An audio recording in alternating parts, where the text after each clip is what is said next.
బీసీలకు 42% రిజర్వేషన్లతో రాష్ట్ర రాజకీయాల్లో కీలక మార్పులు రానున్నాయి. స్థానిక సంస్థలకు వేలాది మంది బీసీ లీడర్లు రానున్నారు. 42% కోటాతో బీసీలకు అదనంగా 24,000కు పైగా పదవులు రానున్నాయి. వార్డు మెంబర్ నుంచి జెడ్పీటీసీ వరకు మొత్తం 55,624 పదవులు దక్కనున్నాయి. సర్పంచులుగా 5,350 మంది బీసీలు ఎన్నిక కానున్నారు. గతంలో కన్నా 101 జెడ్పీటీసీ స్థానాలు అదనంగా బీసీలకు దక్కనున్నాయి. స్థానిక సంస్థల ఎన్నికల్లో బీసీలకు భారీగా పదవులపై మరిన్ని డీటెయిల్స్ యాదగిరి లైవ్ లో అందిస్తారు. యాదగిరి, 42% రిజర్వేషన్లతో బీసీలకు ఎలాంటి పదవులు రానున్నాయి?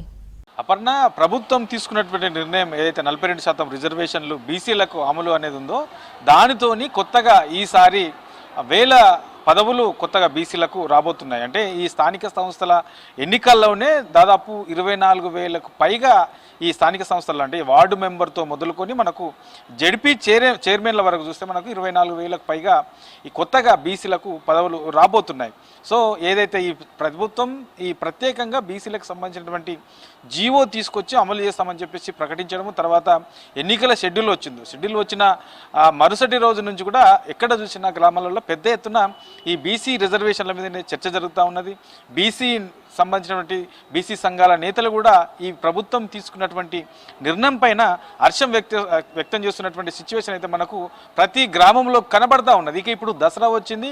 ఈ దసరా సీజన్లో, దసరా టైంలో చాలామంది కూడా హైదరాబాద్ నుంచి పల్లెటూర్లలో పోయి సొంతూర్లలో వాళ్ళు సెలబ్రేషన్ చేసుకుంటారు. సో సొంతూర్లకు వెళ్ళిన తర్వాత ఎక్కడ చూసినా కూడా ఈ బీసీలకు సంబంధించినటువంటి రిజర్వేషన్లకు ప్రభుత్వం తీసుకున్నటువంటి నిర్ణయం పైన పెద్ద ఎత్తున చర్చ జరుగుతూ ఉన్నది. బీసీ నేతల్లో కూడా చాలామంది కూడా బీసీలందరూ కూడా కొత్త జోస్ అనేది వాళ్ళలో కనబడతా ఉన్న తర్వాత కొత్త నాయకత్వము, కొత్త లీడర్లు కూడా ఈ రిజర్వేషన్ల వల్ల రాజకీయాల్లోకి వచ్చే అవకాశం ఉంటుంది. ఇక స్థానిక సంస్థల ఎన్నికల ఎక్కువ ఎన్నికల వరకే చూస్తే మనకు రాష్ట్ర వ్యాప్తంగా కూడా మనకు ఏదైతే ఈ సర్పంచ్కు సంబంధించి రాష్ట్ర వ్యాప్తంగా ఉన్నటువంటి సర్పంచ్కు సంబంధించి 12,733 ఈ గ్రామ పంచాయతీలు ఉంటే ఇందులో 5,350 కేవలం బీసీలకి అంటే 42% రిజర్వేషన్లు కనుక అమలు చేస్తే ఇందులో 42% రిజర్వేషన్లతో 5,350 బీసీలకే సర్పంచ్కు సంబంధించినటువంటి పోతాయి. ఇక జెడ్పీటీసీలకు సంబంధించి మనకు అదనంగా గతంతో పోల్చుకుంటే ఈసారి ఈ 42% రిజర్వేషన్ల అమలుతోనే గతంతో పోల్చుకుంటే ఈసారి 101 జెడ్పీటీసీలు అదనంగా బీసీలకు రాబోతున్నాయి. తర్వాత ఎంపీటీసీలకు సంబంధించిన విషయానికి వస్తే మనకు మొత్తం 5,749 ఎంపీటీసీలు బీసీలకు రాబోతున్నాయి. ఇట్లా ఓవరాల్గా వార్డు మెంబరు, సర్పంచులు, జెడ్పీటీసీలు, తర్వాత ఎంపీటీసీలు, జిల్లా పరిషత్ చైర్మన్లకు సంబంధించి ఇట్లా ఓవరాల్గా 24,000కు పైగా బీసీలకే పదవులు రాబోతున్నాయి. దీంతో రాష్ట్ర వ్యాప్తంగా కూడా రాష్ట్ర రాజకీయాల్లో కూడా కొంత రాజకీయ పరిణామాలు మారే అవకాశం ఉంటుంది. తర్వాత ముఖ చిత్రం కూడా మారే అవకాశం ఉంటుంది. తర్వాత లీడర్లందరూ కూడా కొత్త నయా జోస్తో బీసీ నేతలందరూ కూడా ఈ రాజకీయాలకి రాబోతున్నారు. తర్వాత పదవులు కూడా వాళ్ళకు రాబోతున్నాయి. కాబట్టి సో ఎటు చూసినా, ఏ గ్రామాలలో చూసినా కూడా బీసీలకు సంబంధించినటువంటి రిజర్వేషన్ల విషయంలో ప్రభుత్వం తీసుకున్న నిర్ణయం పైన హర్షం వ్యక్తం అవుతుంది.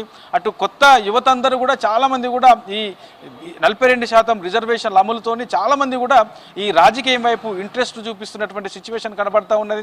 సో ఏ గ్రామాలలో చూసినా కూడా ఎవరు పోటీ చేస్తున్నారు, సో బీసీ నుంచి ఎవరు ఉన్నారనే దాని మీద పెద్ద ఎత్తున చర్చ జరుగుతున్నటువంటి సిచ్యువేషన్ అయితే కనబడతా ఉన్నది. సో ఓవరాల్గా ప్రభుత్వం తీసుకున్నటువంటి నిర్ణయం ఏదైతుందో అంటే జనరల్ ఎలక్షన్లో కాంగ్రెస్ పార్టీ ఇచ్చినటువంటి హామీ ఏదైతే 42% రిజర్వేషన్లు బీసీలకు అమలు చేస్తామని చెప్పారో ఆ అమలు ఇచ్చిన మాట ప్రకారమే కొంత ఆలస్యమైనప్పటికీ ఆ బీసీలకు ఇచ్చినటువంటి మాట నిలబెట్టుకునే విధంగానే ప్రభుత్వం ప్రత్యేకంగా స్పెషల్ తీసుకొచ్చి ఈ బీసీలకు సంబంధించినటువంటి రిజర్వేషన్లు అమలు చేస్తున్నది. దాని విషయంలోనే అటు కొత్తగా పదవులు వస్తున్నాయి, రాజకీయంలో కొత్త జోస్ కనబడతా ఉన్నది, గ్రామాలలో కూడా పెద్ద ఎత్తున దీని మీద చర్చ జరుగుతున్నటువంటి సిచ్యువేషన్ అయితే ప్రస్తుతం కనబడతా ఉన్నది. అప్పుడు